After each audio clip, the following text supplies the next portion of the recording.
Hello, everyone. My name is Peyton. And I'm Sam. And this is Uncontrolled Population. Today is Thursday, February 26th. Sam had a birthday, so happy birthday to Sam. Oh, thank you, dude. Thank you so much. I'm an old man. No, literally. No, my childhood.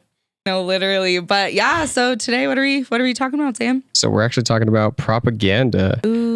We're keeping it a little loose today. We are going to be centralizing on U.S. propaganda since we are in that country, unfortunately. Yep. And it's really sad to say that nowadays because as part of the propaganda I was fed when I was younger, it was all about U.S. is the greatest country on earth. I don't know if you feel no. Oh my God, no, but yeah. it was heavily pumped. Yeah. But before we get into that, as per usual, I want to pass it off to you, Peyton. I'm also going to make a quick little tweak with the audio. But what do we got going on in the world? Okay, so in Kansas, as of today, they passed a law basically saying that if you are transgender and you have changed your gender marker on your license to your preferred gender, that it is now considered invalid. They're not giving any grace period to these individuals. They're saying it's affecting right now around 1,800 people. So basically, like if you're caught driving, even today, because it literally just went into effect today, that you could, they're saying face up to 6 months in prison because you're driving without a license and things like that. That's such fucking bullshit, dude. So, and again, they're not giving any grace period. And again, this is such a non-fucking issue. Like, I don't understand why people are even putting this shit into law. Like, it's a very small community. They're not affecting anyone. They're not doing anything. Literally, now it's going to make them harder to get jobs, passports, all the above. Because they're not going to match their state ID is not going to match what they look like and stuff like that.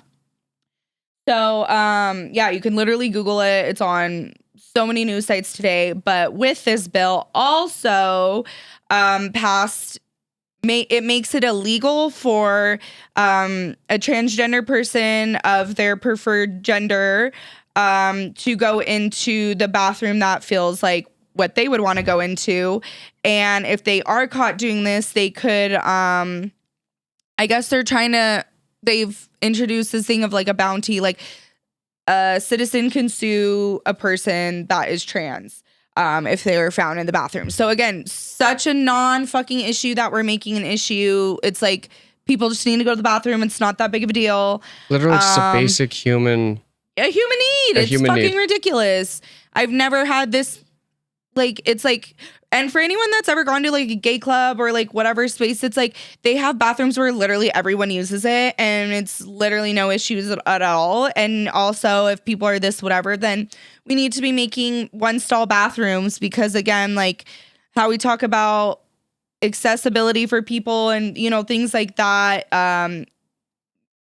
impacts everyone. So it's like, it's not even just for trans people, it's for people with disabilities, it's for parents and their children. So it's like there's so many things we can do instead if people are making something that's such a stupid issue an issue. But yeah, so that's kind of what's going on. I got my info off of KCUR, which is a NPR Oh, we love NPR. Run site, basically. Is it like a spin-off site? Like a sister, a branch? I think it's like a branch. Like a branch? Okay, yeah. Cool. But yeah, so basically this is what's going on in Kansas right now. And yeah, it just went into effect today. So I did see that the ACLU is obviously going to fight back, and like there's organizations that are willing to help and things like that. But yeah, if you guys can donate anything, please help out our community in Kansas and, you know, donate to maybe their ACLU branch. But yeah, so that's kind of what's going on right now. That's just insane, dude. I have some other pieces of news as well. I'm getting my information from Instagram from an account called Good CO. It's a page that basically just puts a bunch of like good news, positive news out there, which I'm very appreciative of. Need more of that, honestly. And I'm talking about this Indian court declares single mother a complete parent in landmark identity ruling.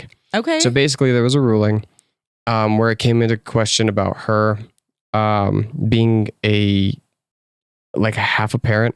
And I'm just Okay. going to read this off really quick. In a powerful ruling, the Bombay High Court affirmed that a child raised solely by her mother cannot be forced to carry her father's name or cast in school records. The branch went further, calling the assumption the identity that calling the assumption that identify must follow through the father a rigid patriarchal default rule. So this is like an old thing that comes from patriarchy. This was not framed as charity. It was framed as constitutional fidelity. For generations, administrative forms quietly reinforced the idea that lineage belongs to men and women are appendages in public identity. This judgment disrupts that default. Identity is not inherited through patriarchy. It's lived, raised, and earned. Yep. So I love that because it's not if a child is born and that child must take the name of the father by default according to that patriarchal system. This overrules that and basically gives the mother that's raising that child single-handedly that same power. And I love that. Yeah, because honestly, it's like you said, it's like earned. It's like the mom is raising the kid. The mom's doing all the work. The mom's doing the effort. Why would they not have the same rights as, a man? So honestly, I love that. Me too. We need some good news. Woo. I have one more piece of good news, just one. And it is about the Olympics. Okay. So the U.S. women's hockey team got invited by the White House to attend like a dinner, right? I'm sure that we've heard something about this. Okay, so for people that don't know, there was a video of the U.S. men's Olympic team partying with like Kash Patel, which he's so fucking annoying as well. Mm-hmm. But basically they made a joke and Trump made a joke of, we have to invite the U.S. women's Olympic hockey team as well. Mm-hmm. And all these men were laughing at women's expenses, which two of the brothers, from what I've been seeing, their mom is actually one of the coaches or something of the U.S. women's hockey team as well. So it's like, not only are you laughing at your same counterpart, but it's like you're laughing at your own mom, who I'm sure fucking risked a bunch of shit and worked her ass off, put the children's needs before her own, and for you to laugh at that, it's just like honestly disgusting. It's such a representation of where we are as a country. Yeah. I wouldn't say I'm kind of sick of saying that, honestly, because yes, the country is run by this idiot that's in office that really embodies a bunch of these stupid things, but that's not the country as a whole. That's not a good representation of the country as a whole. So I'm going to take that off the table for myself. However, I will reframe it in that's how a lot of men who are brainwashed through propaganda, through, their upbringing in general, and their upbringing, usually their parents and their grandparents were also brainwashed into propaganda. It's just a lineage that trickles down. It's so fucking disgusting. But yes, it's fucking gross, dude. And it's very typical of that. Like so bigoted, so misogynistic, so full of hate, so willing to laugh at other people in general, other people's misfortunes, other people's differences, just to try to fit in with those that look the same as them, which is fucking disgusting, and I hate it. And I will add, what's almost comical to me is I guess the last time that the U.S. men's hockey team won was like in the 80s. Yeah, it's been a long time. And women's hockey has only been around for, I want to say, 28 years, they're saying. And they've won way more fucking medals than the U.S. men's Olympic team. What it took the same amount of men to do for over like 100 years, men or women did it in 28 years. So it's like, honestly, to me, it's giving jealousy. It's giving that they know that they're not as good as the women team, because women are fucking dominating the Olympics right now. Like, they hold more of the gold medals than men, I want to say. Awesome. Yeah. Oh, yeah. So they went to lunch with Stanley Tucci. Okay. Who is an actor. He He's like that bald guy that wears the glasses. I don't know. Oh my God. Okay. Yeah. I think he's in like Devil Wears Prada. I think so. And I'm trying to think. He was also the creepy guy in Lovely Bones. I've never watched Lovely Bones because honestly, like I love him as a character and that's going to ruin it for me. I can't watch that. Fair. But they got treated. So it says the UN's women's hockey team may have declined the White House's invitation, but some of the players did get treated to a gourmet meal by Stanley Tucci. The actor and Italian food connoisseur took the team to one of his favorite spots in Milan.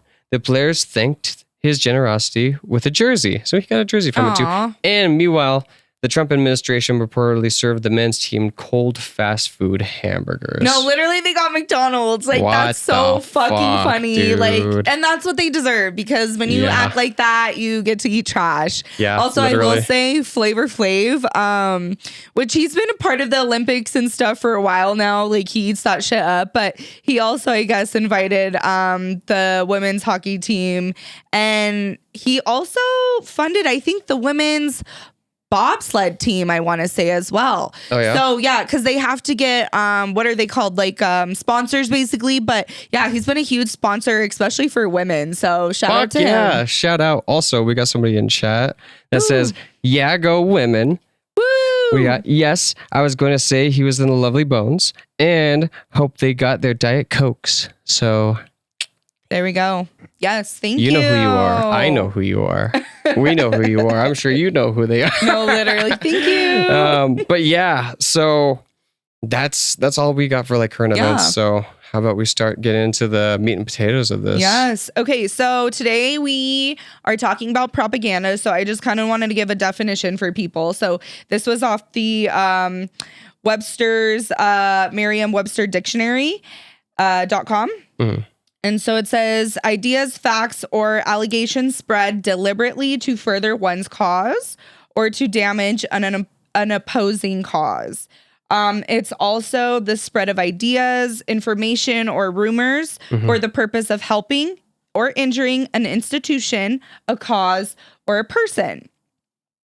And okay, so when we look at this, we're like, okay, where does this come from? Like, how did we get here? So we're going to go into it deeper, but a little excerpt is the history of propaganda.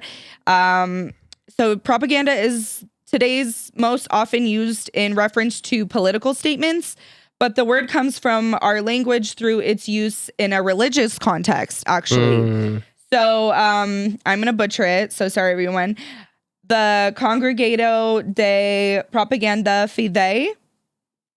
Probably not good, but congregation. We don't know. Latin. I'm so sorry. We don't know, dude. Congregation for propagating the faith. It was an organization established in 1622 by Pope Gregory. I don't know what number, honestly, because that's another thing we don't learn in schools anymore is Roman numerals. So not really sure what that is. I want to say maybe 15. I don't know. Can you tell me what the XV? 10. I think 15. Yeah. 15? Okay. So the 15, I don't know, as a means to further Catholic missionary activity. The word propaganda is from the singular feminine word of propagatus, which is also the Grundivine of Latin propagare, which means to propagate. And the first of the word propaganda, the first use of the word propaganda without the Latin title was in English, was in reference to the Catholic organization.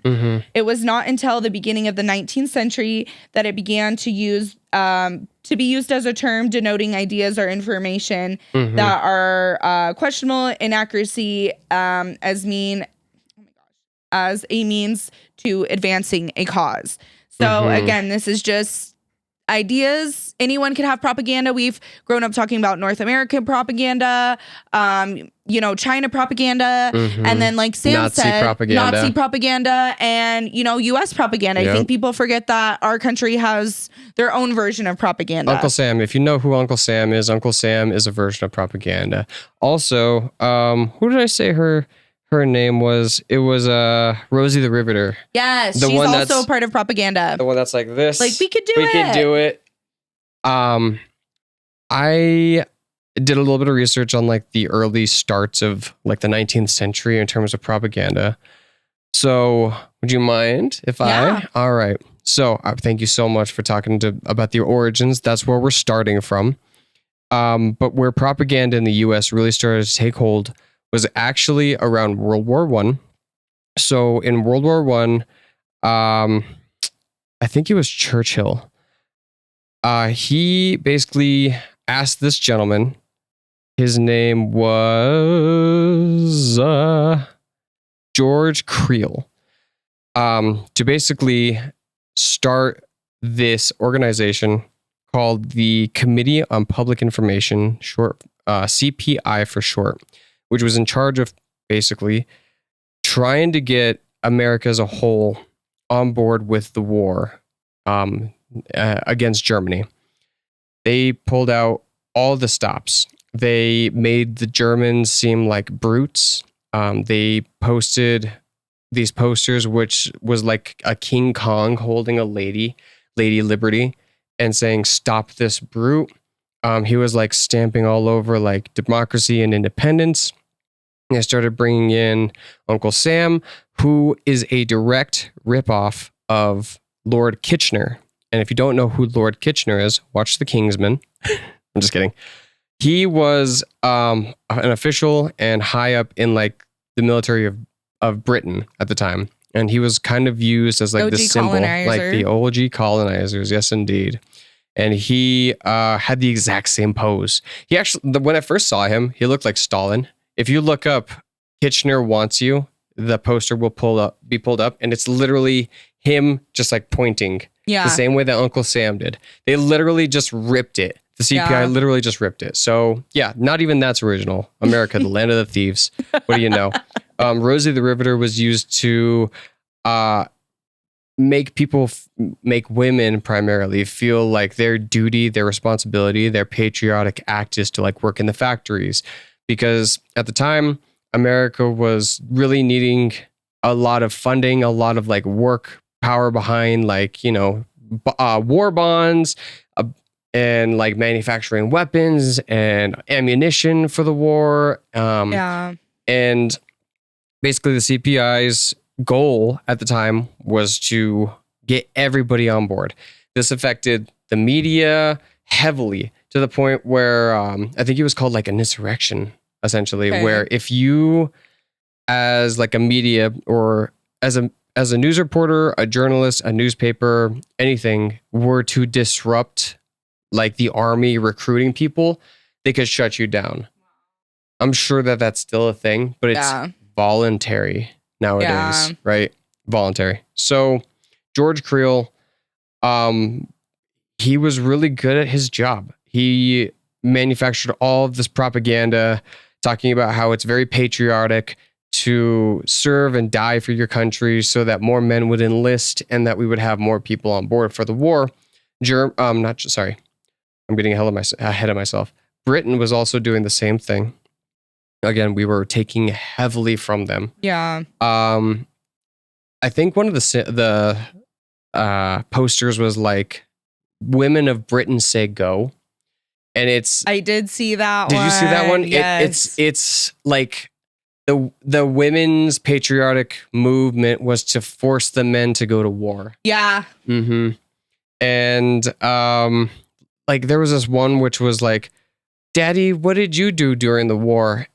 Like to make it seem like a guilt trip. Like if you don't go to war and do all these things, then you're like a shitty father and like a coward or something like that. And one more, which was, I couldn't even fucking believe this because it was like just straight up blatant propaganda was, "He's happy. He's satisfied. What are you? Join the military." Yes. I was like, he is not. No. He's going to be wearing X's and coins on his eyes in like a couple of months. He's going to be dead. Right. Like, so propaganda started at this time. It was very much like, to our eyes, just very blatant, but people ate it up back then. Did. They didn't know. Like, it was ahead of its time, kind of. Yeah. Kind of. And now it's even more ahead of its time because we will get to that in a little bit about current modern propaganda. But it really did its job well. Yeah. Basically, the CPI made this whole plan to have the propaganda fed to the American people in unison. So everybody across the entire country got the same message, the same Uncle Sam pointing in your face. And it was said so many times. It's like kind of that, like we talk about the bystander effect. Yeah. And it's like, unless someone points to you and be like, we need you, it's almost kind of bringing people in from being the bystander effect. So it's like, okay, we need you personally. We need you to come help us. We need you. We need you. The more you say that, the more it makes it true. It's so true. And that's how we started. Yeah. And honestly, we see it even... For instance, like, okay, so with the Uncle Sam thing, we talked about it in history class, and he talked about, okay, this was some U.S. propaganda to, again, make people join the war. So they think it's their idea and not the government forcing you to do it. Yes. So it's better. It's so true. And then we got that. But then again, like Sam said, we had... Because then all the men were going away to war. So it's like no one was here to run all the factories. So then it was, ooh, a new brand of patriarchy that looks like feminism, of like, we need you, and Rosie the Riveter, like, you can do it. Yep. And so then again, like we talk about, patriarchy hurts everyone. It harms everyone. So it's like both parties are now being suffering because laborers of it. Yeah. to the 1% of they're not going to war. Like none of them went to war. Nope. They all just profited from it. Yeah. And on that brings me to my next note, which is about this one gentleman that's probably had the heaviest hand single-handedly in propaganda. His name is Edward Bernays. I hope I'm saying that right. It looks like Barney's, but I'm assuming it's like Bernays. So this gentleman was also in the CPI heavily, but oh my God, he got really heavy into it. He published a couple of books. One of them was called Propaganda. He published that in 1928. And the second one was Crystallizing Public Opinion. Ooh, which we're going to talk about that here in a little bit when it comes to the Nazi Party. Yep. Yeah. But this guy basically said a couple of things, which just gives me the chills. Propaganda is most effective when it builds upon existing ideas, like you said, and prejudices and validates them, confiding them, and then works on filling in the gaps so that factions turn into masses. So little tiny groups turn into one solid unified. That's what happened with 9/11, which we will talk about here soon. Same thing. Even like, honestly, the MAGA party. Yes. So in Fires of Change, we talked about kind of how fascism starts and kind of the, 5 layers of it. But one of them is basically a group will infiltrate the conservative party, because we're talking about like fascist alt-right groups. And they are like, oh, we have a couple things in common. Let's get together on our couple things in common. And we've seen it with the Republicans today. Some really ran with it, and others started parting from their own party because they're like, wait, this is getting a little sketchy. This is getting kind of fucked up. More and more Republicans today than ever, but jumping ship. Yeah, so then we see that, and it just slowly, like Sam says, it starts from a little group, and then they slowly get more supporters because it builds off of these shared ideas, and then it creates some monumental, crazy-ass group that we get to the point of we see a whole new political group now called MAGA, which the same thing happened during World War II with the Nazis. It used to be the Conservative Party and, like either the Liberal Party, Progressive Party, whatever they called it. But then the Nazis were a small group, infiltrated the conservative group. Some people left the conservative group because they're like, this shit's crazy. And then other people stayed, and it grew into what it was. It's true. They actually ended up using Bernays' Crystallizing Public Opinion. Okay. There was one gentleman in particular. He was one of Hitler's officers. I have his name in here somewhere, and I'll probably get to it later. It was a weird kind of name, but it was documented that he studied this book about propaganda in order to engineer his own propaganda promoting the Nazi Party. and it worked. And Barnes knew, and Barnes was a Jewish American. Wow. And he didn't say shit about it purposefully until many, many years later. That fucking rat. But that's not even the worst thing that he did. I know, crazy. But so okay, and then let's go back to that, because we see this time and time again of people turning on their own people because they don't want to speak up and say something because they're benefiting from the system in place. Right. So we see this time and time again.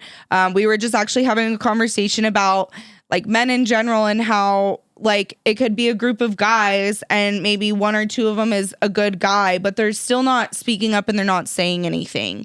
And so it's frustrating to watch so many people do this and turn against like their own fellow human, their own group, their own religion, their own race, their own whatever the case may be, to further someone's thing that like is harming them. Like this guy, like he's not speaking up for Jewish people. They're actively being harmed, and his community is actively being harmed, but because this single one person is benefiting from it, they're not going to speak up because they're benefiting. So it's like that's where we gotta really look at the CEOs and billionaires. Yes. Hello. Yes. Wake up, you fuckers. Yeah. Yeah. Literally because they're benefiting from it. At the end of the day, their pockets are being filled from all the suffering across all of the shit that their company is doing. They're not going to do anything about it. That's why I hate it so much, but my nephews have been getting me on to this game, which is really, really popular nowadays, called Fortnite, because the CEO has been donating to good, positive causes. Yay. And like, yay. But I'm also like, fuck that game. So that's my own little bias. I know you don't really know much about it, but that's a really big thing to do. Like, especially being that big, like every kid, every like 10-year-old knows that game's name. And I even saw that kids on Fortnite and stuff were doing like little protests. Yeah, and, like, that's awesome. So it's like they're using their online, because when you're a kid, you know what I mean? Especially in this day and age, it's very technology driven, and so it's like those are their third spaces that they can exist in, their personal spaces. So it's cool to see that even kids are doing that, and they talk so about cute. like putting your money where you want to see it. So it's like like if he's donating, he's using his money for good, then he's it's just like okay, perfect. Yeah, I'm with it. Yeah, I'm with it. I'm still not going to play the fucking game. Yeah, but I'm not a video game person, honestly. But honestly, I love to see it, and I love that it's as big as it is. It's such a big thing too, because like the powers that be, like that are really holding most of the power, that could kill you and your business in an instant if they wanted to. Their attention is on you because you're so big, because you have such an influence over those that your platform accommodates to. Yeah. Right? So it's really hard, I feel like, to be in that position and still do the quote right thing. But I have a really big admiration for that. Like, same thing with you and I doing this podcast. We might not have a whole lot of followers right now. Right. But imagine if we have like 10,000 followers and like 100 people in chat, like watching us and blowing up chat. One day we're speaking it into existence. But there's gonna be, I feel like, some obstacle in the way. Where that comes from, I'm not entirely sure, but I feel like it's going to be... Even, okay, for instance, let's talk about that. Like, even with Twitch, we've been having so many problems with our videos being saved or audios not being saved. We haven't had that problem with YouTube. But yeah, it's just... Most of that is on me, though, just saying. I want to take some accountability, but we did have a weird thing happen on our last one. Yeah, where we got everything figured out. We're like, okay, everything's good, everything's set, and it's like you go click on our video and it's like you can't watch our video. You can like watch the video, but you can't watch the video. Yeah, like it'll just be a solid screen of our starting screen. It won't go into me and Peyton talking. Yeah. Nothing. It's so bizarre, and I've never had that problem before. Yeah, like he's been doing our, like me and my old podcast, like we never had an issue with that kind of stuff, which I will say, like, we were very unfiltered on that, but then it's like we were even more unfiltered on the last one. Yeah. So it's like, that's, I don't know, interesting to me. Hi, FBI agent / CIA agent. I see literally. you. Fuck. I hope you're proud of the shit that you're doing, you bastard. Yeah. So it's just like things like that where it's just interesting to me that when you do say certain things that your shit's not really, you know, when you're saying things that the system doesn't understand, doesn't like, or doesn't go along with them. Doesn't go along with their narrative. Their propaganda. Then you're gonna not necessarily be pushed on their algorithm and, you know, things like that. Yeah. So this guy, Barnes, he ended up getting involved in this tiff with, I think it was Venezuela, I believe. Just want to make sure.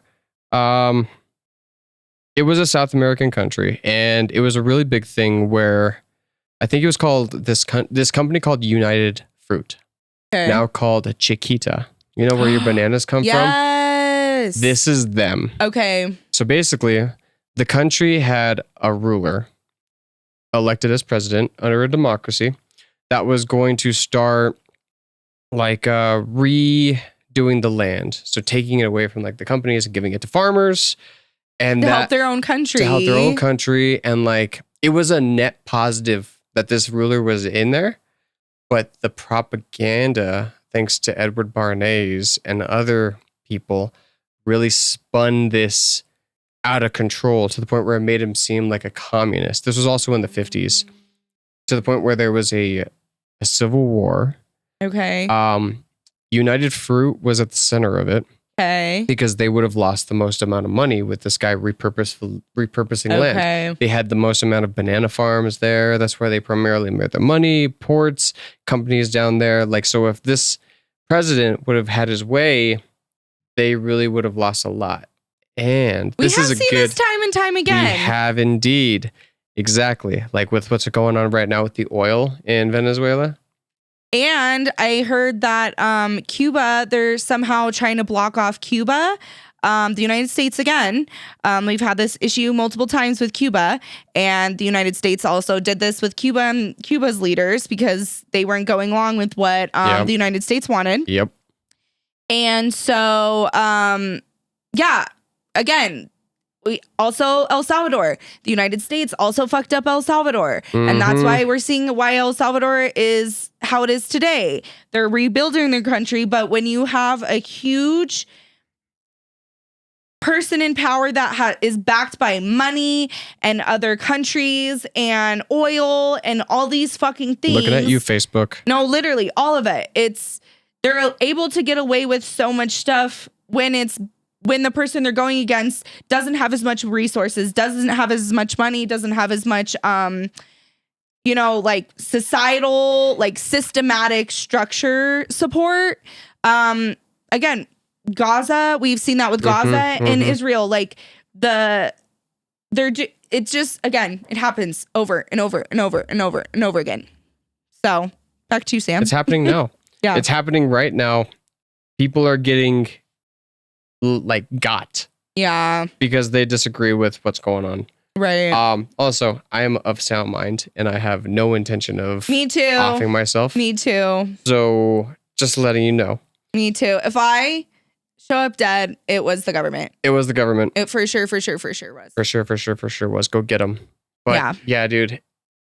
Like the little man will always be stepped upon by the big man. Yeah. Like that's always how it has been. That's something that unfortunately runs in our genes thanks to our evolution.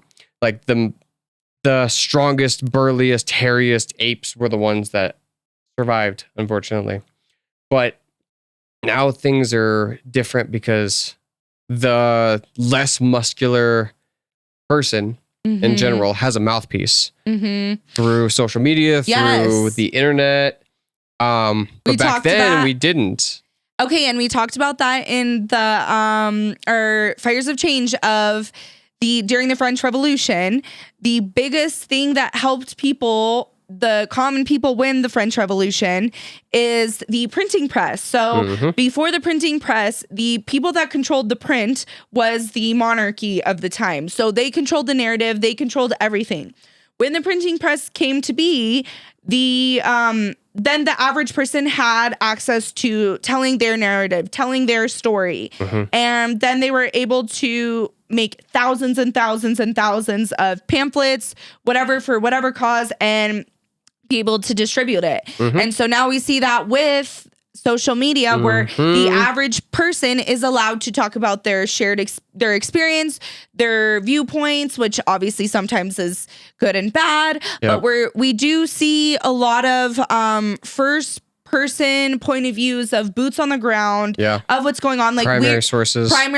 We're watching what's going on in Gaza. We're watching what's going on in Ukraine. We're watching what's going on in Mexico. We're watching what's going on in the United States. We can see that across the board. We can see people going to ICE detention centers and facilities and reporting on what's going on.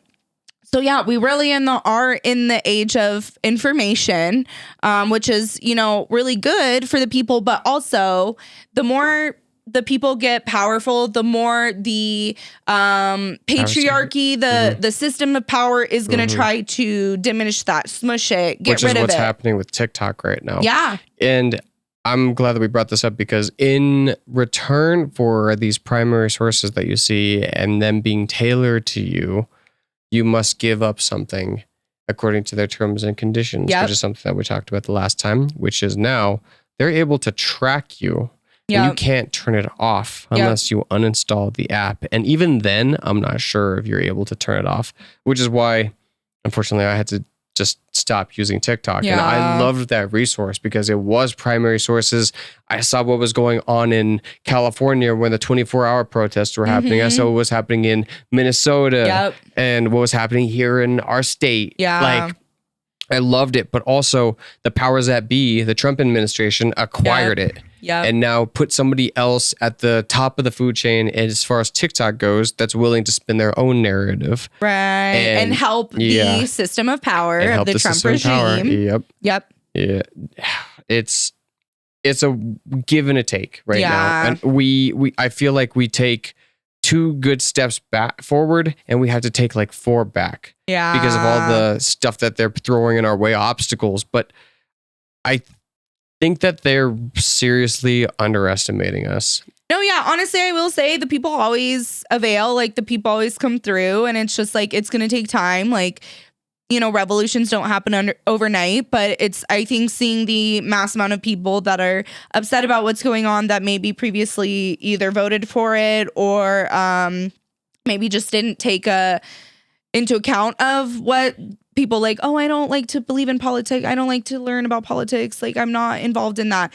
We're actually seeing more and more people. Like, for instance, my mom. Growing up, my mom was not into politics at all. And obviously, like, the older I've gotten, the more I've gotten into it, because I think everything is political and everything is made by design and it's for a very specific purpose.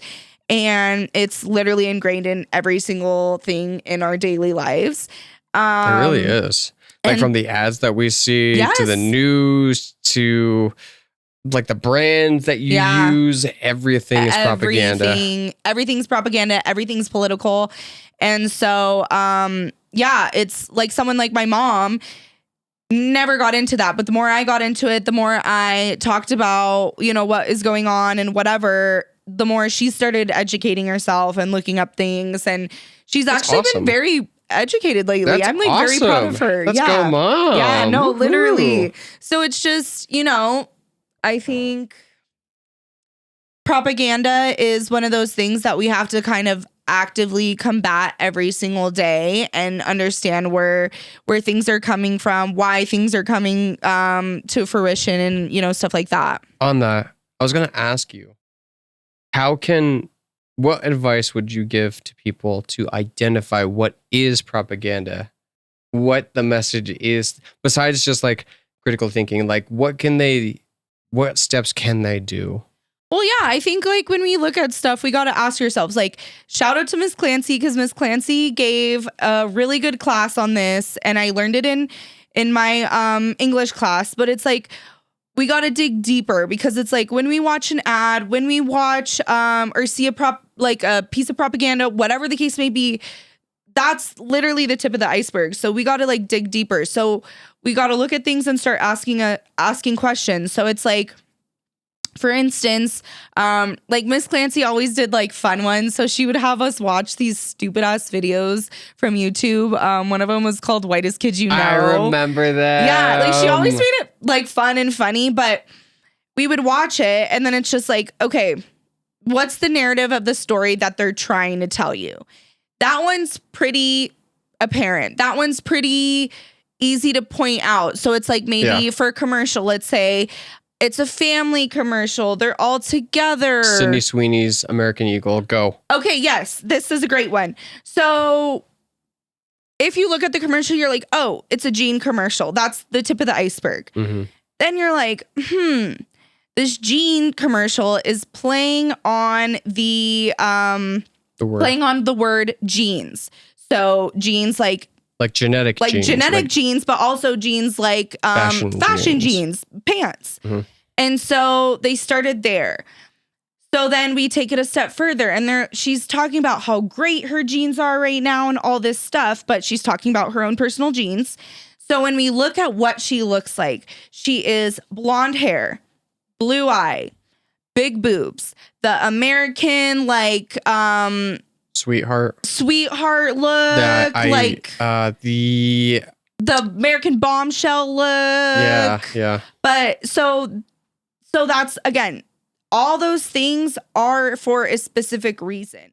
Before these ads are placed out, they go through so many PR things, panels, having people come in, see what they think about these commercials. So it's not just like they make a commercial, boom.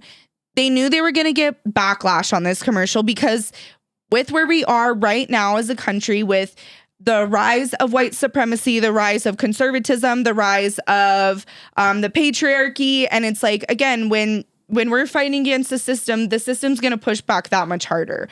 So when we see these things, we have to remind ourselves that everything is for a specific reason. There are these things called dog whistles, which we talked about on Fires of Change, that are basically almost these things that they put in there that it's plausible deniability. So they could be like, oh, no, that's not what we meant by that. But it's like they put it in there so they can have that plausible deniability. But it's not, it's, again, all by design. So when you watch this American Eagle ad, you're like, okay, when you factor in every single thing, because again, we're not born in a vacuum. We're not born in just out of thin air. Everything has a meaning. Mm-hmm. When you put all these meanings together and look at it as an entirety of a whole, you're like, oh, this ad was not necessarily to push jeans. It was to push a certain narrative to the, for instance, American people. And then that created a divide where then people were talking about what this really meant. And some people were obviously very upset. I was one of them, because I was like, ew, what are we doing? Yeah. Other people were like, it's just a jean commercial. So when people are like, it's just a jean commercial, it's like, that's where, okay, the propaganda got you, because it's like, oh, it's not that big of a deal. It's not that deep. But again, it is. It really is, like the Mariah Carey one. Do you remember that? Yes. Let me take this one really quick. So for those of you that don't know, Mariah Carey was in a commercial around Christmas time.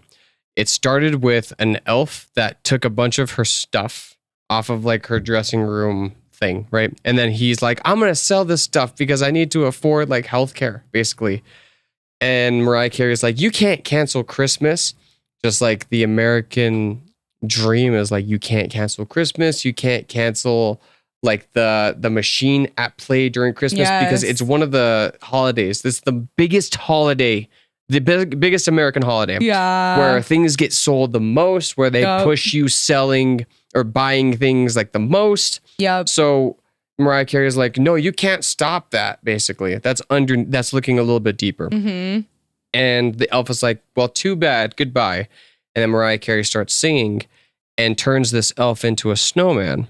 The elf is meant to represent the American minority populations, Yeah, we're working all, class. the working class, we're like, we can't afford Christmas. We can't afford Medicaid. We can't afford health care. Yeah. We need to like Can't afford food. Yeah, Can't afford nothing. roof over our head. Can't afford. So, Yeah. you know, she turns him into a snowman and forces him to do her bidding.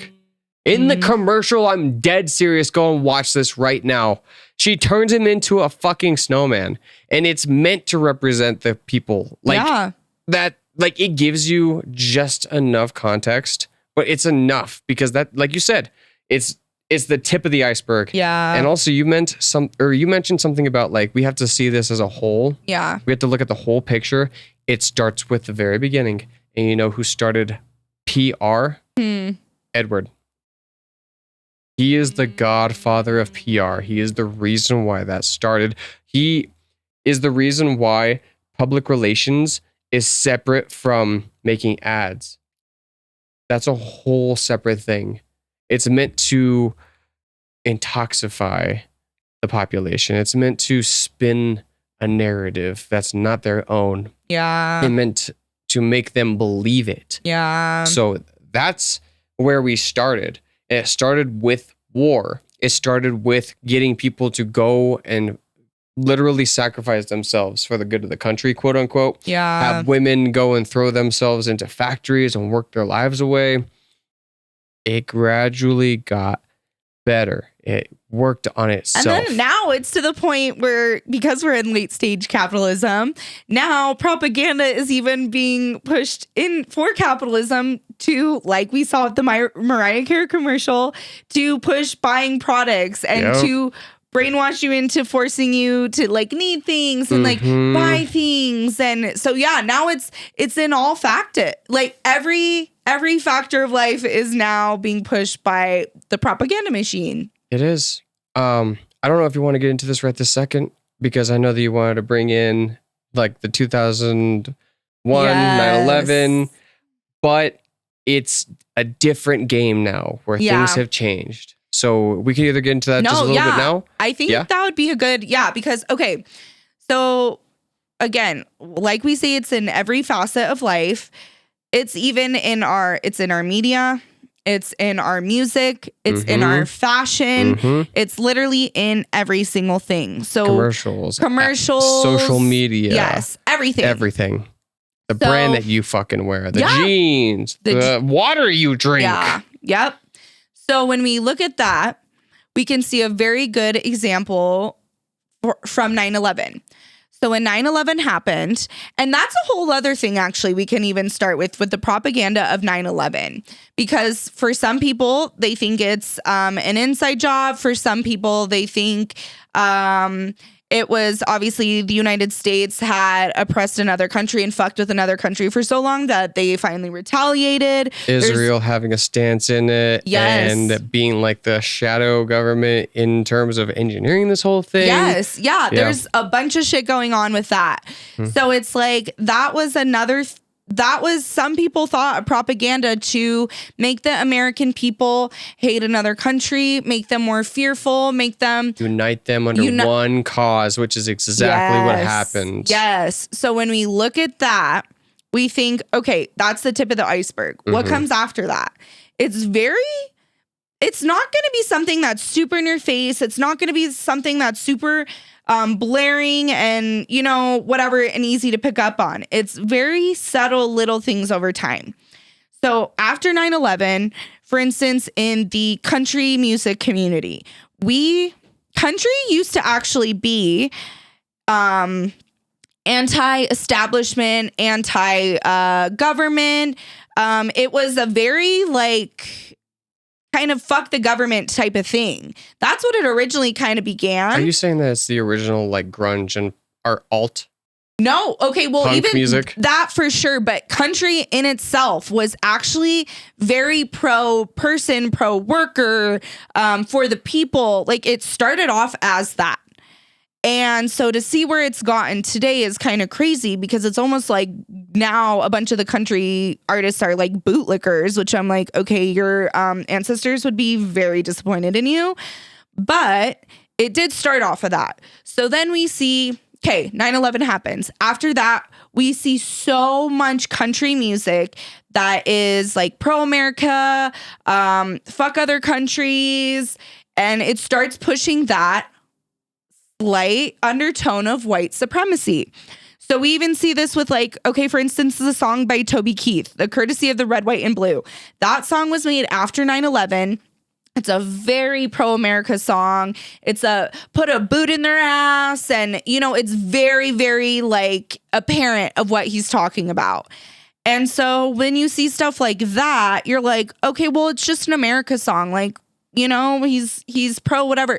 But it's like, no, it's deeper than that. Why are they pushing America so hard? And America first, America's better. First. And why does any country have to be better or worse? Like, I just don't understand that. It's like, we all are human beings. No one's better than someone else. No. So, you know, we see that with music. Mm-hmm. But then we see it with fashion. For instance, after 9/11, this was a huge shift. The fashion on TV shows, you start seeing American flags more in the backgrounds of shows. You start seeing characters wear American flags more on their clothing, American flag patterns. So it was just very, very, very subtle. Ooh. The whole Americana fashion type of stuff was very, very big in that time as well. So on that, a little bit of a turn, but still very similar. I know a lot of people know it when I say this, Captain America, who that is.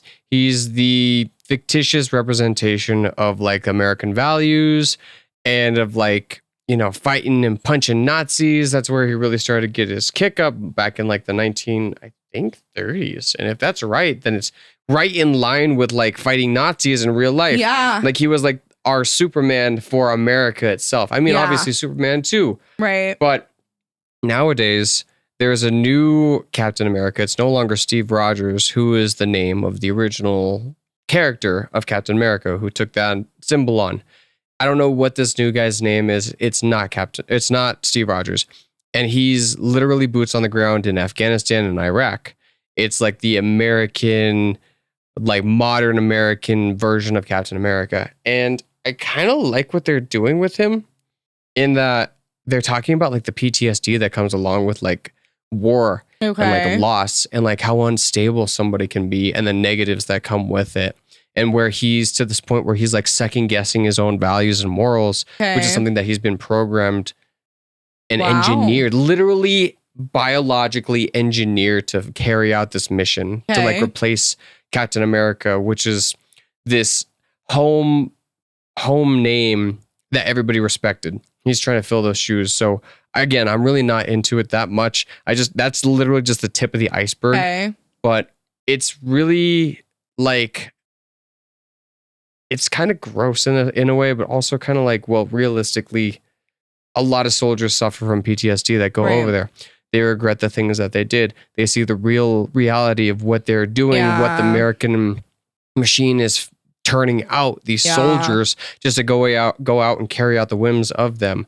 And I have a buddy that I talk about this a lot with, and he's turned me on more to the idea of the only reason why we went over there in the first place is to acquire resources. Yes. And we ended up just absolutely obliterating the economy and like hurting so many civilians that are innocent and bombing families and all the other war crimes, like raping women and children. It's, oh my God. But like, it's getting a spotlight in a way. Yeah. Through this story. But it's also like, like we're meant, at least back then, we were definitely pushed through propaganda, through the media, through the president, through movie. Oh my God, especially movies. Okay, people do not realize, but the government does pay a lot of these big box films they have like a certain amount of money they can put towards it. But the pro-war movies, especially after 9/11, that came out, pro-soldier movies, pro-war movies, pro-gun movies, fighting, like it's almost it's another form of propaganda to make people be like, oh my God, it looks so fun to be a soldier. It looks so fun to be shooting people with guns. It looks so fun. And even, again, video games are another huge thing of propaganda, of feeling like, oh, it's fun to do this, and having little children play these games and grow up, and then they think, oh, I'm going to join the military because I want to go, play Call with of real Duty, guns. because I play Call of Duty, I want to play real guns. And then they see the PTSD behind that. The realness. And to answer the question that's in the comments, would Captain America technically be propaganda? Yes, I would agree. I would 100% agree. Like, he has these... Honestly, the Marvel movie in general, I feel like kind of pushed that U.S. propaganda. I agree, but it has to come back to like its origins, the original characters on comic books, like that. Back in like the 1930s, when that started, it was 100% a form of propaganda. It was meant to push kids to be like, I want to uphold these values of like the American citizen, and I want to go to war, and I want to be like Captain America. I want to be like the superhero. And look where that led us. Yeah. Like through the Marvel movies, like you said, it's also pushing that narrative of like, yeah, I want to be like this superhero. He's my favorite superhero. I want to be just like him. Yeah. I'm noble in my cause because it's like him. Right. My favorite is Spider-Man. Okay. I think it's a little less propaganda-esque because it's the friendly neighborhood Spider-Man. It's about helping out your neighborhood. Helping out your community. Yeah, your friendly neighborhood Spider-Man. That's why I love the saying, think globally, act locally. Yeah. But, I also still think that like the powers that be have twisted him in ways that, like, especially nowadays with like me being into comics a little bit, I'm just like, oh my, writing is god awful. What the fuck are you doing to my boy? Stop. No, yeah, and that's the thing though. I think because people are understanding that propaganda is real, it is happening. I feel like they are now being more careful with what they put out, how they put it out.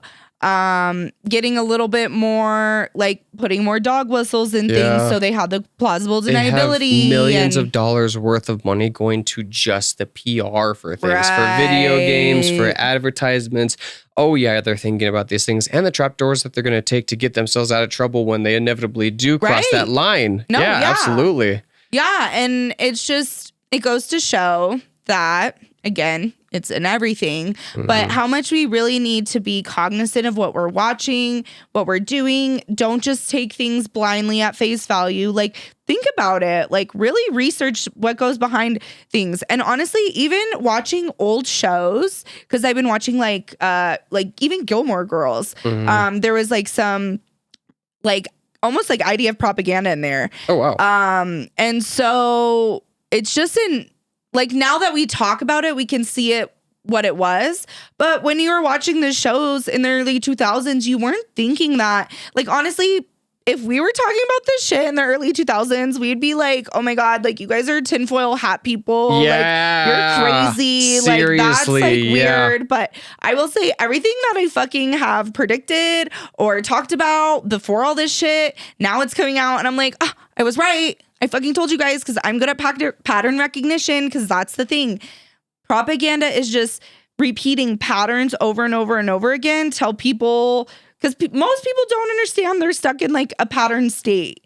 I would say most humans do not look at things in a sense of patterns, but propaganda is a pattern. Like, there's so many patterns. So I just wish people would bring that up. Because thank you, it's ADHD. Like, no. Thank you. Thank you, neurodivergency. Yes, thank you. Because we're the first ones that are able to recognize those patterns and be like, well, what the fuck is this? Right. This goes all the way back to like the 1800s. Well, even the first American propaganda was in, what did we say? 1754 or 64? I think 50. Yeah. It was Benjamin Franklin that made this thing called Join or Die. And it was referring to the revolution.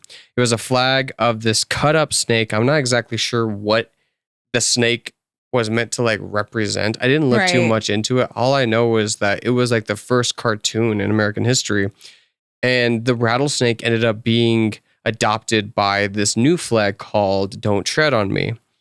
And I'm sure that you know what the "Don't Tread on Me" flag looks like because your local Yellow. It's your local bigot is probably flying it from the back of their fucking truck with their Trump flag, which with is their Trump flag. funny to me because the people of "Don't Tread on Me" are now literally like not even licking boots, but sucking on boots. Oh, So, hardcore. They got that lockjaw going, dude. But you know what's funny is that it started off to ward against the infringement on rights. Right? Which is pisses That's me insane. off because we are in like the most peak of history right now where we're going back in time. They're taking away laws like we've seen in fucking Kansas. Like they're shit that shouldn't even be an issue and we shouldn't even fucking focusing on because it's literally does not matter. They're making it an issue. They're pushing these hot button topics. Like honestly, even Fox News. So I don't watch fucking Fox News. That shit. Fuck Fox News, dude. It's not even a news network. It's entertainment. Yeah, literally entertainment on the website where it says like what is Fox News and what are these other news channels. It's an not entertainment. Real. It's not real. So when my family has a place in the Ozarks and we go in the summers to like hang out or whatever. A lot obviously it's in the South and it's like very a red state. And so basically all these places will be playing Fox News. Fox News was playing at a restaurant. Fox News was playing at a bar. It was fucking literally like late at night and they're having Fox News on in a fucking bar. If like you we're were trying to have fun. If you were to replace Fox News with Uncle Sam, like think about it in that way. Think about Fox News as being the propaganda and how much it shows up everywhere and what that constant repetitive motion of messaging does to a person when it's on at 12 o'clock in the morning at a coffee bar. Continue. Right. Again, so it's by design. Mm-hmm. So when people are drinking and people aren't coherent, let's say like in this bar, literally was playing in the fucking bar, and people are watching it, they're like, oh my God, this thing that they're talking about is an issue. And because I just was like, okay, I'm just going to listen to what they are saying because I'm like, I'm so confused on how people could get brainwashed by something like this. And what they do is, we talked about the repetition. They repeat the same things over and over again. They talk about trans people. They talk about immigrants. They talk about liberals and the left and their enemies. And so when literally enemies, dude. They literally like basically frame it as that. And so when you have someone that is maybe, let's say the average American has a 6th to 8th grade reading level in there. So when you get people like that, mine's like a 4th grade. When you get people that have no reading comprehension skills, no critical thinking skills, because again, that critical thinking is a taught thing, like taught skill. Yeah. If you're not taught that and you're not taught to look deeper, like you won't necessarily know to do that. You're gonna take things at face value. Yeah, 100%. And it's, let's say you add on, you don't even have your basic human needs met. It's like all those things are in a design. So then they're feeding you a certain piece of information, propaganda, to make you believe something, to make you other people, to make you think that you're under attack and you're a victim and you're blah, blah, blah. That actually relates so hard to what I just went through personally. I'm not gonna get into the the details of it, but dude, oh my God. No, so yeah, like it's by design. Holy shit. It's purposeful. So when you have all those things into account, you realize, okay, this makes sense how people fall into the propaganda machine. And so that's why, honestly, someone like me I'm always going to question things. I'm always going to question authority.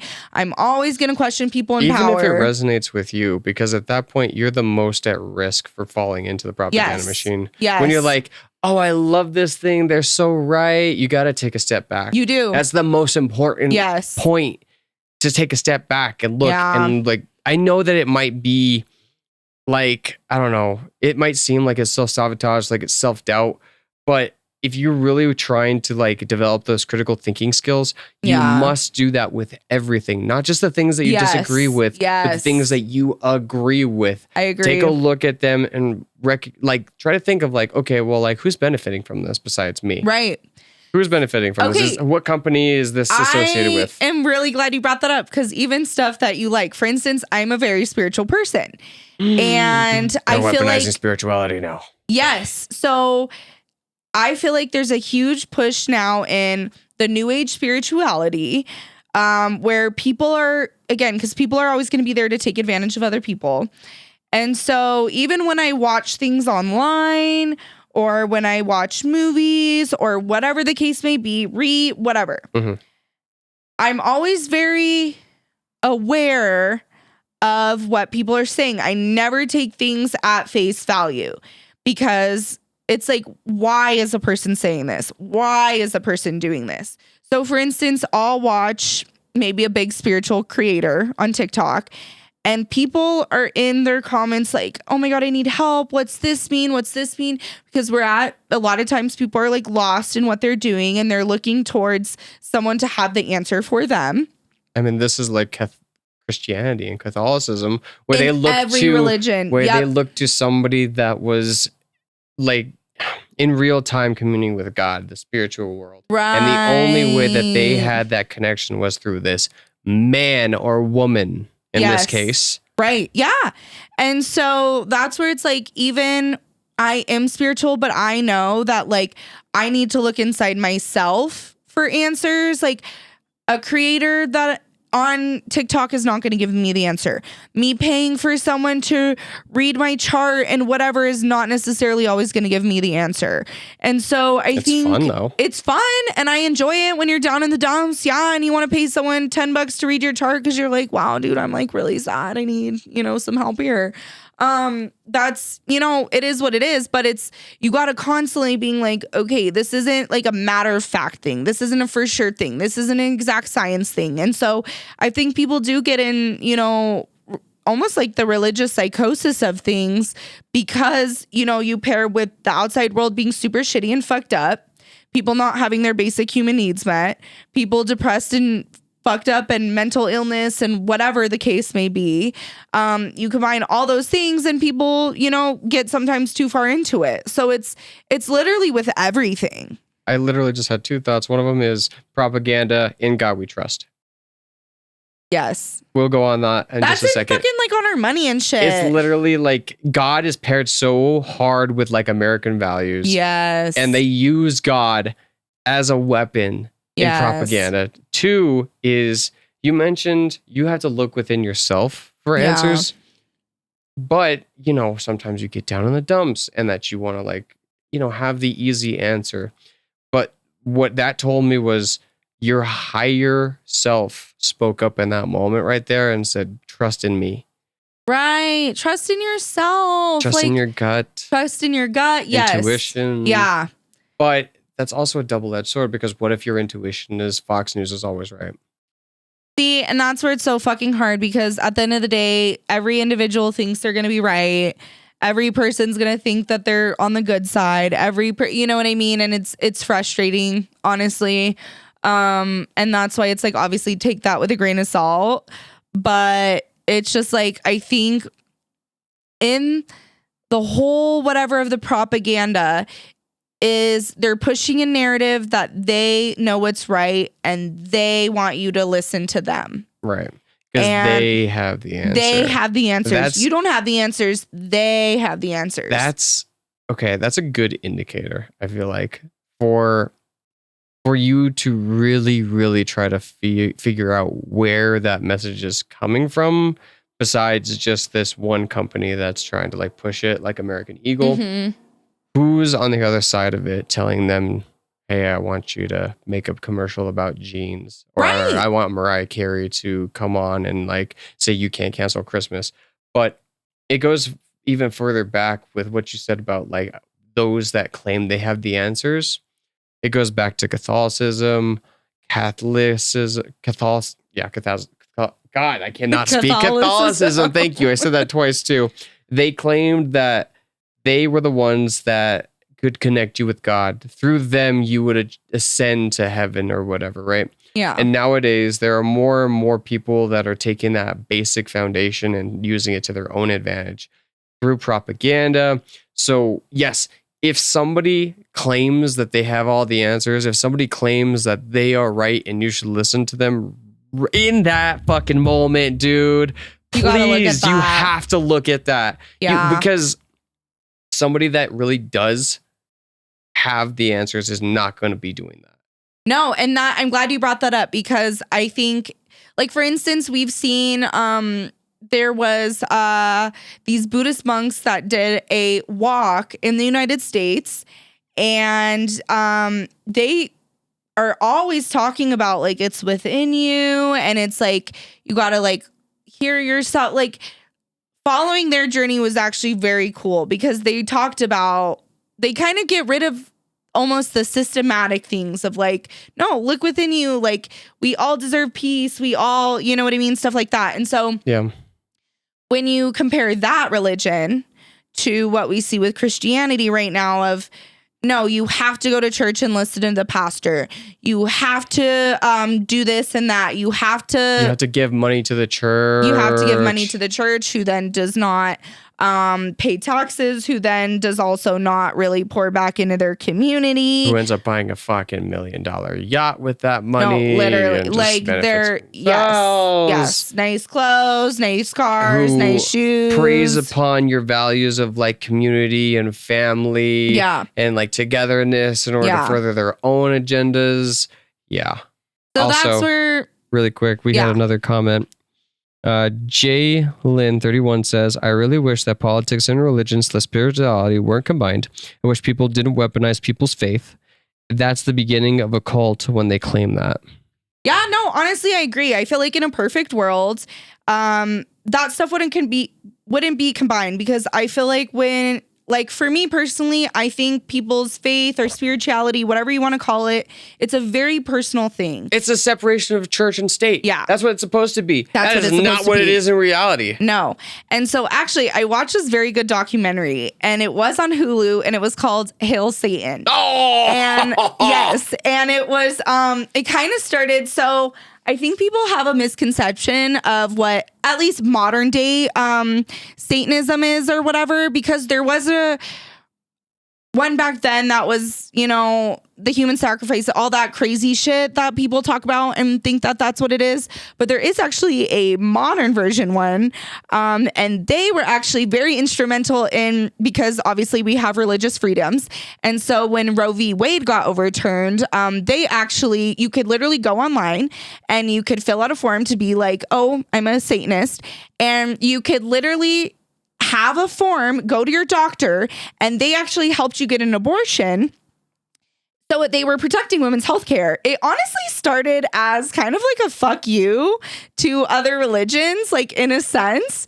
And it's about like your own body autonomy and, you know, stuff like that. I think they took it off Hulu, honestly, but if you can still find it, highly recommend this documentary.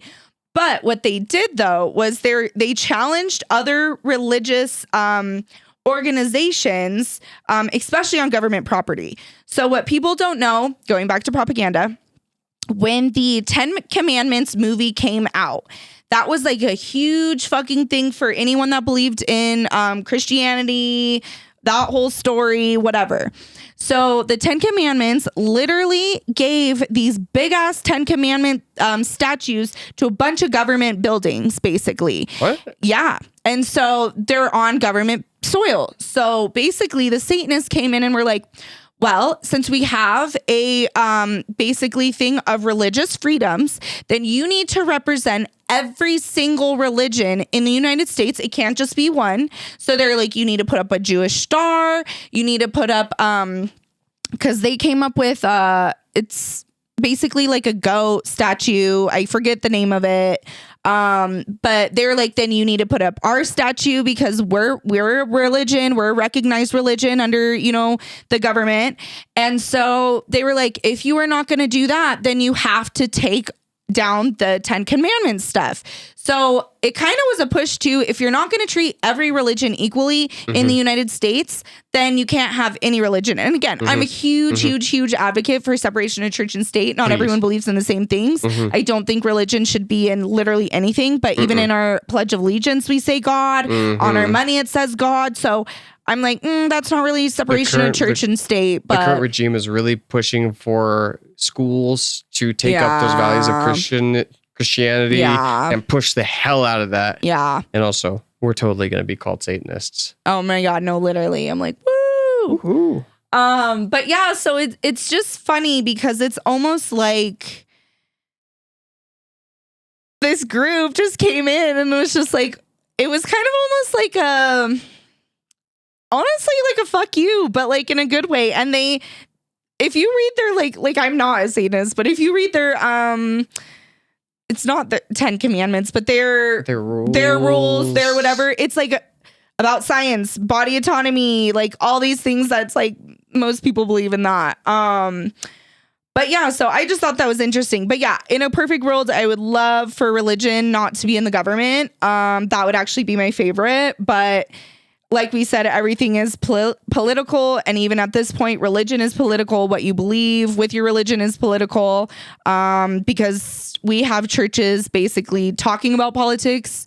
I've seen actually a few talk about, okay, what's going on is not okay. I'm like, shout out to those pastors and stuff. But I've also seen a lot of pastors take this and influence an entire congregation to vote, for Trump and the red and all that shit. So it's like, if you're putting religion or politics into your church, like at that point, you need to be fucking paying taxes. Like, I'm sick of this shit. Like, this is the perfect example of like how just dumb it is.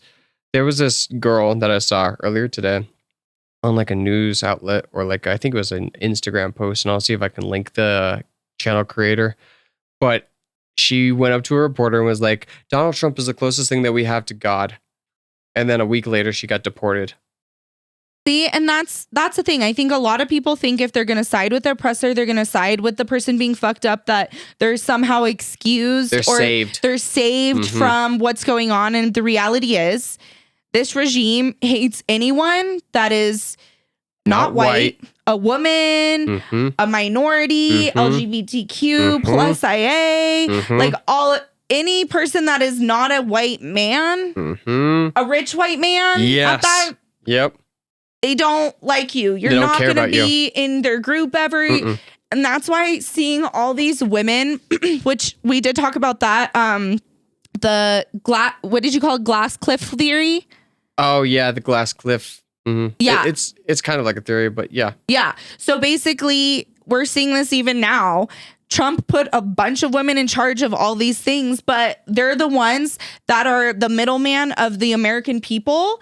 And Trump is shielding himself with women. And these delusional ass women think, oh my God, I have power because I'm in these positions of power. They have no power because once they decide they want to take away the power, they're gonna. And they're gonna be the ones that are held responsibility. They take the fall. They take the fall. Yep.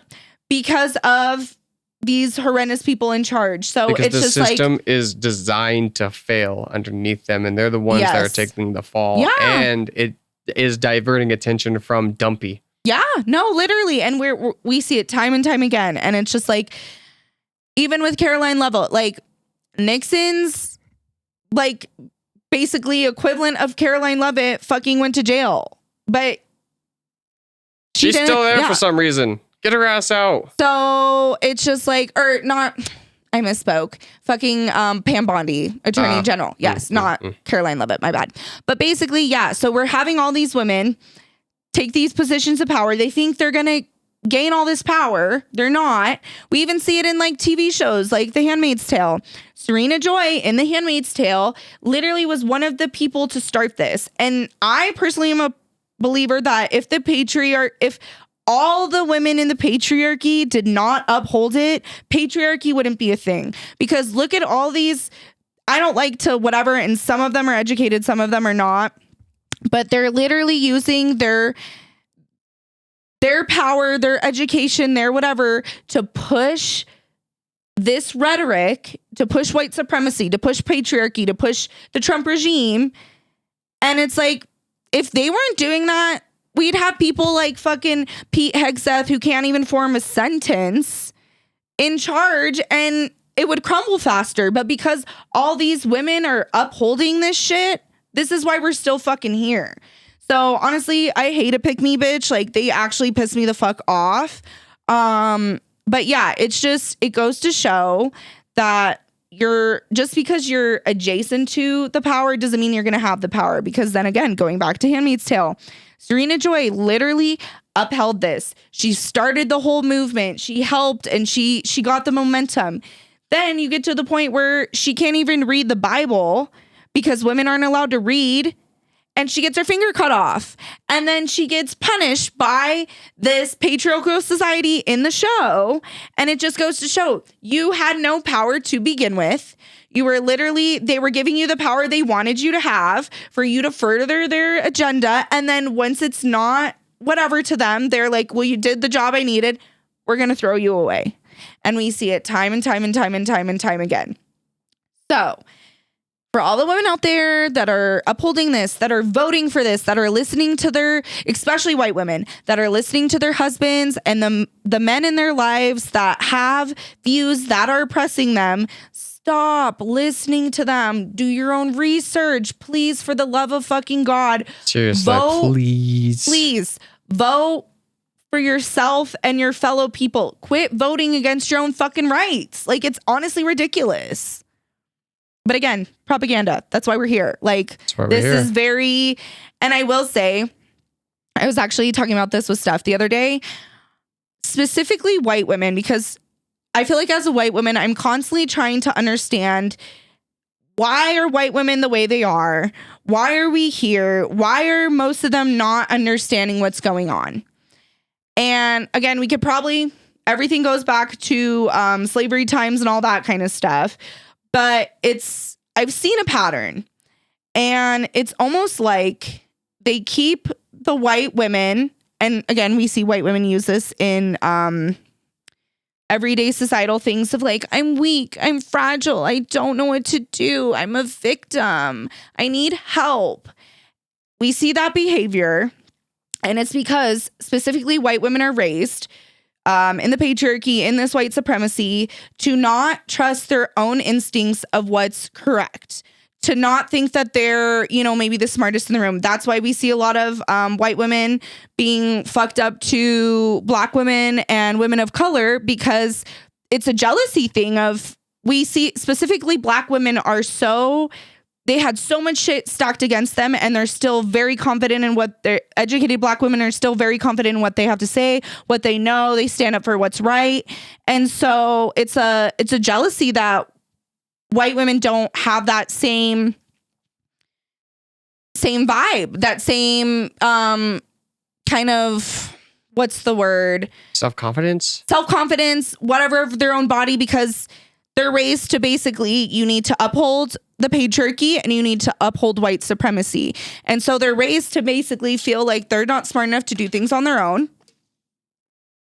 So they always have to look to their husbands or their fathers or their brothers to let them know what's up, because they're not smart enough. And so you see these white women that continuously hold up the patriarchy because they're not. It's like, step in your fucking power. Step away from the patriarchy. Step away from white supremacy. Deconstruct your shit, and you'll realize, oh, like, yeah, I've been getting fucked up over there and on their side, and I don't have any power. I don't have any say. Maybe I shouldn't keep upholding this bullshit. We have another one. I would say that not every white woman is raised that way, especially ones who are raised in a non-traditional home. I would agree with that. And I think that's why they're, like, for me, for instance, even though I was not raised in something specifically like that, I think society still put those terms and conditions on me. But I think being in a home where my mom loved being a mom. She's not in competition with me, nothing like that. I grew up in a very safe household as far as with her. And she always like pushed me to stand up for what's right and, talk about things that matter. And she fed that curiosity of me. So I think for people like me, who I am actively every single day trying to deconstruct white supremacy and the patriarchy, like I would not say all white women, but I would say a majority of white women are, especially in the South, especially when there's money involved. Like we see, I mean, look at Ivanka Trump. She literally gets to be in this position of power, what she thinks, but in reality, her dad's making sexual comments about her. There's speculation that her dad did shit to her. Just all these things, and she's honestly treated kind of shitty because she's just objectified. They don't care about what's in her brain. They care what she looks like. So yeah, we see this in very, very affluent white communities, the Southern white communities, really those hot spots where they are trying to uphold white supremacy. We see it very, very heavily. So, okay. We kind of directed it towards like, it's not necessarily all white women. It's who you're raised by, the values that you have adopted from the propaganda that you're fed, from the left or right wing that you follow. But how would one even attempt to break through that? Like, is it to the point where like some people are just too far gone? Or is there something that you can offer to just the majority at who's here right now with us and ask them like, well, what's something that what I'm asking you is like, what's something that could start that process of like self-realization, self-confidence, stepping into your power, questioning what's going on when that might seem scary, when that might seem like something that is wrong, where that might get you in trouble, where that might lose you your job, where you might lose your house, lose everything if you question. Yeah, no, honestly, and that's a good question because there are a lot of women like stuck in those situations. But honestly, educating yourself, literally reading, watching. I love documentaries. That's honestly, documentaries is what's radicalized me the most. Women documentaries, and then talking to your community, hanging out with people that don't look like you, that have different backgrounds than you. The more you connect to community, the more you're going to be like, oh, like the shit I've been fed is like not real. Even things like when I would travel, like so many people be like, oh my God, be so careful of other countries. Like they're going to do something to you. When I travel, obviously be fucking alert, but it's like, I've never felt uncomfortable in another country. Honestly, the countries I've been to have been very safe, very welcoming of all like different people, communities, whatever. But it's like that push of fear. And I think they really push that in white women of like being fearful, and then they in turn use that fear and weaponize that to other people, and that's how they kind of move through life. So I would say literally, if the least thing you could do, the start of something, read a book about someone that doesn't look like you, read a book about, or even watch a documentary about, for instance, I love the documentary of the Janes. I thought that was a fucking awesome documentary. 9 to 5 is another awesome documentary about women. But again, like civil rights documentaries and stuff are also a very good place to look, because people have been through this before. People have done the work. Majority of Black and brown people have already done this work. There's many, many, many books out there, many documentaries, many forms of media that you can go towards to learn about that and kind of unlearn the patriarchy, unlearn white supremacy, deprogram.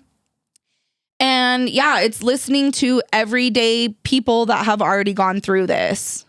So I want to say thank you to Jaylin and anybody else that comes into our comments and engages with us. Thank you so much. Yes, because this is fun. Because with this next comment, it directly interacts with the podcast, and it brings light to things that we might overshadow, which in this situation,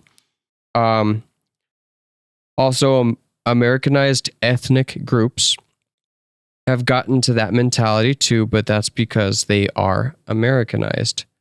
So I think that what that means is like groups of Asian Americans, African Americans, Latin Americans have also been programmed because they are falling into that Americanized propaganda, White supremacy propaganda, where they have also fed the machine. Yeah. And supported Dumpy. Yeah. And they, like that girl. Yeah. She got deported back to wherever. I'm pretty sure that she was also of like Hispanic heritage. Okay. Even though she directly supported him, right? See, and again, that it goes to show that white supremacy, the patriarchy hurts everyone that is involved. And it's like, just because you're going back to Serena Joy, just because you're gonna think if you agree with them that you're gonna get some power from that, you're not, because at the end of the day, they don't like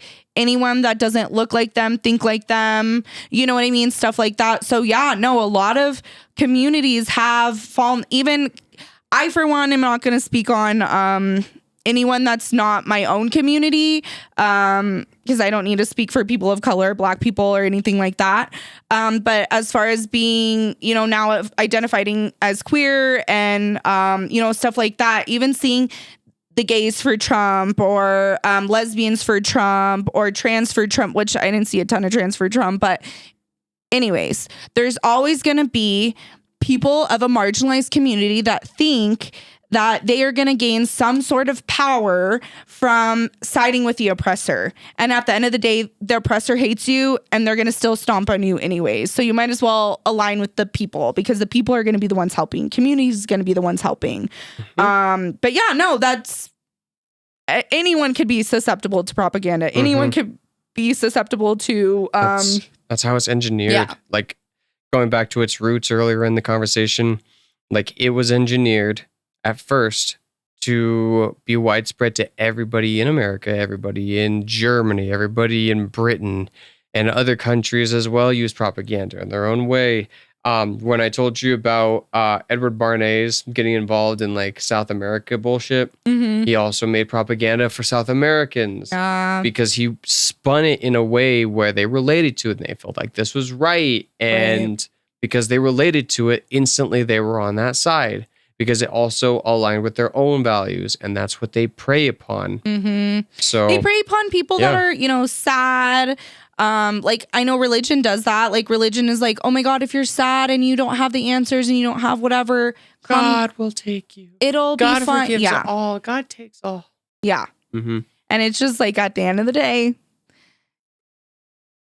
God's not gonna put food on your table. You have to go to work. You have to work. You have to get money. Whatever you believe in, that could be the driving force of why you're doing it. But at the end of the day, the single individual, have to do that. Yeah. And so I think that's going to bring us to the wrap, dude, because we've been going for an hour and 34 minutes. Wow. This was a good one. Honestly, me and Sam were talking about how we're going to pop the fuck off on this one, because this is one thing that just pisses me off, because I wish people would just look deeper at things, like look at the hidden meanings, like just really dissect everything, ask questions on everything. I had a history, he was our world cultures class, but he said, if you cannot question things, question a religion, question an organization, they're bad. Because you should be questioning things. You should be able to question everything. Question everything, people. Yep. And we're actually going to be getting into some tinfoil hat things next time with Project Stargate. At least I'm pretty sure that that's where we're going next week. I'm definitely looking forward to that. That's definitely more on my side Sam's of things. Type of shit. So I'm excited to chime in, but Sam knows a bunch about this stuff and it's very interesting. Yeah, so I'm definitely excited, and excited to also tie this together with what is going on today, because recently the Trump administration has tried to release some information that a lot of people in the quote tinfoil hat conspiracy theory side of things have been wanting, which is the confirmation of like extraterrestrial life. Another podcast topic for another day.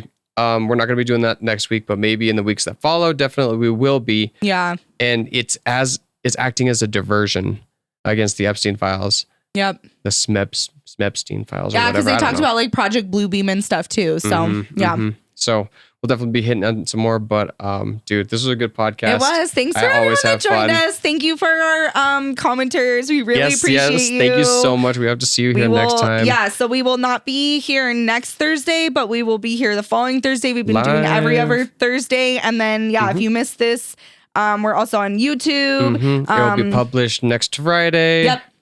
So thank you everyone for joining us. We really appreciate you guys. And I'm Sam. I'm Peyton. And this has been Uncontrolled Population. We will see you guys next time. Thank you so much. Bye-bye.